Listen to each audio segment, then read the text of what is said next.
পৃথিবীর প্রায় ৭৫%ই সমুদ্র, অথচ মানুষ আজও অনুসন্ধান করতে পেরেছে মাত্র 5%-এরও কম। শুনতে অবাক লাগলেও সত্যি, গভীর সমুদ্রে যাওয়ার চেয়ে মহাকাশে গেছে বেশি মানুষ।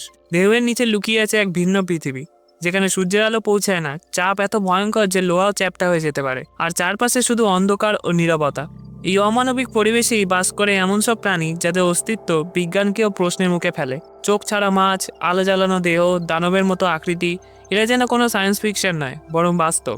তাই প্রশ্ন ওঠে, এলিয়েন যদি সত্যিই থাকে, তাহলে কি আমরা তাদের অনেক আগেই খুঁজে পেয়েছি? মহাকাশে নয়, বরং আমাদের নিজের সমুদ্রের গভীরে। চলুন জেনে নেওয়া যাক। সমুদ্রের গভীরতা সাধারণত 200 মিটারেরও নিচে শুরু হলে তাকে ডিপ সি বলা হয়। এখানে সূর্যের আলো পৌঁছায় না। মানুষ মোট সমুদ্রের 5%-এর কম অংশ এক্সপ্লোর করতে পেরেছে। এই অন্ধকার জগৎ পৃথিবীর সবচেয়ে শত্রুভাবাপন্ন পরিবেশগুলোর একটি। প্রতি 10 মিটার গভীরতায় চাপ বাড়ে প্রায় 1 অ্যাটমসফিয়ার করে। 1000 মিটার গভীরে চাপ হয় পৃথিবীর পৃষ্ঠের চেয়ে প্রায় 100 গুণ বেশি। 10,000 মিটারে গভীরে চাপ হয় এত বেশি যে সাধারণ ধাতব সাবমেরিনও চূর্ণ হয়ে যেতে পারে। এই চাপের কারণে প্রাণীদের শরীরে কোনো ফাঁপা গ্যাসযুক্ত অঙ্গ নেই। হাড় অনেক নরম বা জেলির মতো। দেহ হয় ফ্লেক্সিবল ও সংকোচনযোগ্য। খাবার এতটাই দুর্লভ যে বড় মুখ ও বিশাল দাঁত দরকার। যেটা সামনে আসে সেটাই খাবার। এই জন্য দেখা যায় শরীরের তুলনায় বিশাল মুখ, দাঁত বেরিয়ে থাকে বাইরে, পেট অনেক সময় মাথার থেকেও বড়।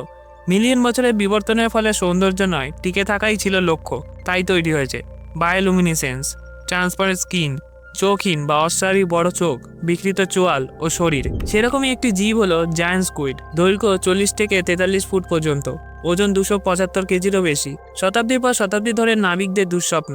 পুরনো নরওয়েজিয়ান ও গ্রিক কাহিনীতে ক্র্যাকেন নামে দৈত্য এটিকে বলা হয়েছিল। বিশাল সুর দিয়ে জাহাজ ডুবিয়ে দিত বলে বিশ্বাস। আধুনিক বিজ্ঞান মনে করে ক্র্যাকেন আসলে জায়ান্ট স্কুইডের অতিরঞ্জিত বর্ণনা। এরা থাকে 300 থেকে 1000 মিটার গভীরে। আলো ও মানুষের সাবমেরিন এড়িয়ে চলে। চাপ পরিবর্তনে সহজেই মারা যায় বেশিরভাগ নমুনা। মৃত অবস্থায় ভেসে ওঠে বা তিমির পেটে পাওয়া যায়। চোখের ব্যাস প্রায় 27 সেন্টিমিটার। কাজ অন্ধকারে শত্রু বা শিকার শনাক্ত। তিমির নড়াচড়া দূর থেকেই দেখা। স্পার্ম হোয়েল হলো জায়ান্ট স্কুইডের প্রধান শিকারী। এরপর আছে কোলোসাল স্কুইড। দৈর্ঘ্য কম হলেও ওজনে অনেক বেশি। সবচেয়ে ভারী অমেরুদণ্ডী প্রাণী। সাধারণত সাকশন কাপ নয়, প্রতিটা সুরে ঘুরতে পারে এমন ধারালো হুক। শিকার একবার ধরলে মুক্তি প্রায় অসম্ভব। এর বাসস্থান দক্ষিণ মহাসাগর, বরফ ঠান্ডা গভীর জল। মানুষের সাথে কোনো যোগাযোগ প্রায় নেই। এত বড় প্রাণীকে কে শিকার করে এখনো নিশ্চিত নয়। সম্ভাব্য শিকারী বিশাল স্পার্ম হোয়েল, অজানা গভীর সমুদ্রের প্রাণী, এই প্রশ্নটাই সবচেয়ে বড় রহস্য। এরপর আসে অ্যাংলার ফিশ। অ্যাংলার ফিশ হলো এমন এক প্রাণী যা গভীর অন্ধকার সমুদ্রের নিচে বাস করে। এই অন্ধকার অঞ্চলে সূর্যের আলো একেবারেই পৌঁছায় না। তাদের সবচেয়ে ভয়ঙ্কর বৈশিষ্ট্য হলো শিরার ওপর থাকা বায়োলুমিনেসেন্ট লার। এটি মূলত একটি জীবন্ত ফ্ল্যাশলাইটের মতো কাজ করে। ছোট প্রাণী যখন এই আলোতে আকৃষ্ট হয়ে আসে, অ্যাংলার ফিশ এক ঝটকায় শিকারকে খেয়ে ফেলে। অ্যাংলার ফিশের লিঙ্গবেটে খুবই চরম। মহিলারা বিশাল আকার, প্রায় মানুষের হাতের আকারের মতো হতে পারে, কিন্তু পুরুষরা তুচ্ছ, নর্মাল আকারের তুলনায় ছোট। সবচেয়ে অদ্ভুত দিক হলো পুরুষরা একবার মহিলার সাথে যুক্ত হলে চিরকাল তার শরীরের সাথে একত্র হয়ে যায়। তারা রক্ত সঞ্চালন ভাগাভাগি করে এবং শুধুমাত্র প্রজননের জন্য কাজ করে। এই প্রাণী সম্পূর্ণ অন্ধকারে বেঁচে থাকে। তাদের চোখ বড় এবং বিশেষ সেন্সর দ্বারা তারা শিকারীর উপস্থিতি অনুভব করতে পারে। সমুদ্রবিদরা বলে অ্যাংলার ফিশ হলো প্রকৃতির দূষিত ফ্ল্যাশ লাইট। এটি শিকারকে আহ্বান করে মৃত্যুর দিকে। এই কারণেই এটি গভীর সমুদ্রের সবচেয়ে ভয়ঙ্কর প্রাণীর একটি। এরপর আছে গবলিন শার্ক। গবলিন শার্ক হলো এক বিরল প্রজাতির হাঙর যা গভীর সমুদ্রের নিচে বাস করে। এটি দেখতে একেবারে প্রাগৈতিহাসিক রূপকথার মতো।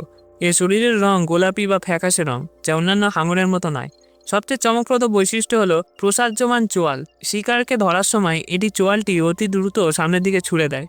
এই প্রজাতি প্রায় 125 মিলিয়ন বছর ধরে পৃথিবীতে রয়েছে, অর্থাৎ ডাইনোসরদের যুগদের আগে থেকে। এটি খুবই বিরলভাবে দেখা যায়, তাই সমুদ্রবিদদের কাছে এটি রহস্যময়। সবচেয়ে বড় প্রশ্ন হলো, কেন এই প্রজাতি অন্য জীবাশ্মের মতো বিলুপ্ত হয়নি? কেন এটি সময়ের সাথে পরিবর্তিত হয়নি? এই রহস্য এখনো সমাধান হয়নি। এরপর আছে ভ্যাম্পায়ার স্কুইড। নামটা শুনলেই মনে হয় এটি নরকের প্রাণী, কিন্তু এটি বাস্তবেই নয়। ভ্যাম্পায়ার স্কুইড প্রধানত অক্সিজেনবিহীন বা অক্সিজেন কম থাকা অঞ্চলে বাস করে, যা অনেক প্রাণীর জন্য জীবন কষ্টকর। তাদের আত্মরক্ষা কৌশলও চমকপ্রদ। যখন বিপদ আসে তারা নিজেকে উল্টে দিতে পারে, যাতে শিকার বা শত্রু বিভ্রান্ত হয়। এই স্কুইড নীল আভা দিয়ে জ্বলজ্বল করে, যা গভীর সমুদ্রের অন্ধকারে এক রহস্যময় দৃশ্য সৃষ্টি করে। সমুদ্র বিজ্ঞানীরা অবাক হয় কিভাবে এই প্রাণী প্রায় অক্সিজেন ছাড়াই বেঁচে থাকতে পারে। এটি আমাদের গভীর সমুদ্রের জীবনের রহস্য বোঝার জন্য একটি চমকপ্রদ উদাহরণ। এরপর আছে ফ্রিল শার্ক। ফ্রিল শার্ককে প্রায় ডাইনোসর যুগের জীবন্ত অবশিষ্ট বলা হয়। এর দেহ সাপের মতো লম্বা ও নমনীয়, যা গভীর সমুদ্রের অন্ধকারে সহজে স্লাইড করতে সাহায্য করে। এর মুখে প্রায় 300টির বেশি সূক্ষ্ম সূচের মতো দাঁত রয়েছে, যা মাছ ও ছোট সামুদ্রিক প্রাণীকে সহজেই ধরে ফেলে। এই প্রজাতি বহু কোটি বছর ধরে মূলত অপরিবর্তিত রয়ে গেছে, অর্থাৎ ডাইনোসর যুগ থেকে আজ পর্যন্ত এর চেহারা প্রায় একই রকম। সমুদ্রবিদরা খুব কম সময় লাইভ ভিডিওটা এটি দেখতে পেয়েছেন, তাই সাধারণ মানুষের কাছে এটি প্রায় দুঃস্বপ্নের মতো মনে হয়। কিছুটা এমন মনে হয় যেন প্রকৃতি আজকের সময় এমন একটি প্রাণী তৈরি করতেই পারেনি।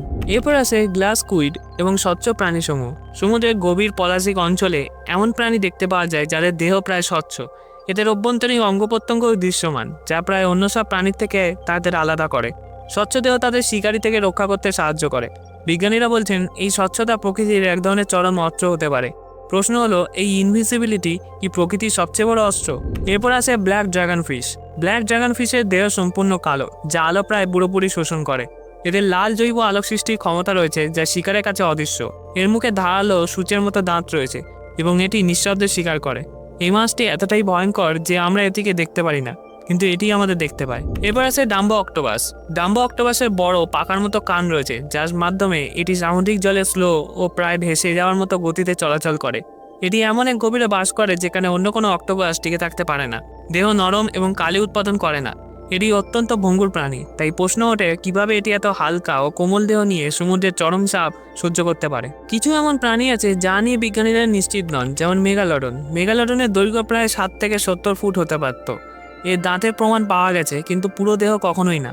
কিছু মানুষ বিশ্বাস করেন সমুদ্রের গভীরতায় এখনও এটি লুকানোর জন্য যথেষ্ট নিরাপদ। বাস্তবে বিজ্ঞানীরা মনে করেন এটি সম্ভবত বিলুপ্ত, কিন্তু সমুদ্রের গভীরতা আমাদের কল্পনাকে উস্কে দেয়। এছাড়া আরেকটা রহস্য আছে, দ্য ব্লোব। 1997 সালে মহাসমুদ্রে রেকর্ড করা হয় একটি অদ্ভুত শব্দ, যা সব পরিচিত প্রাণীর তুলনায় অনেক বেশি জোরে। এটি হাজার হাজার কিলোমিটার দূরেও শোনা যায়। বিজ্ঞানীরা এই শব্দের উৎস নিয়ে বিভিন্ন তথ্য দিয়েছেন। হয়তো এটি কোনো বিশাল অজানা প্রাণীর, হয়তো কোনো বরফ ভাঙার শব্দ।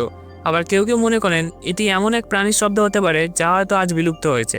প্রতি বছর হাজার হাজার নতুন সামুদ্রিক প্রজাতি আবিষ্কৃত হয়। তাদের মধ্যে অনেকেই মানুষ লাইভ দেখেনি। বেশিরভাগই মৃত্যুর আগে যথাযথভাবে অধ্যয়ন করা হয় না। সমুদ্রের গভীরতা এতই রহস্যময় যে আমরা প্রতিনিয়ত নতুন জীবন নিয়ে বিস্মিত হই। পৃথিবীর সবচেয়ে অপর্যাপ্তভাবে অনুসন্ধিত অঞ্চল হলো সমুদ্র। আমরা যাকে মানুষের ভয়ঙ্কর দানব ভাবি, তারা মূলত প্রকৃতির বেঁচে থাকার প্রমাণ। সবচেয়ে ভয়ঙ্কর সত্য হলো, আমরা জানি না এই সমুদ্রের গভীরে আর কি লুকিয়ে আছে। সমুদ্র আমাদের নয়, আমরাই শুধুই অতিথি। এই ভিডিওটা যদি ভালো লাগে তাহলে এই ভিডিওগুলো দেখুন, আশা করি ভালো লাগবে। চ্যানেলটা অবশ্যই সাবস্ক্রাইব করবেন। খুব তাড়াতাড়ি আসছি আরেকটা ভিডিওর সাথে। ধন্যবাদ।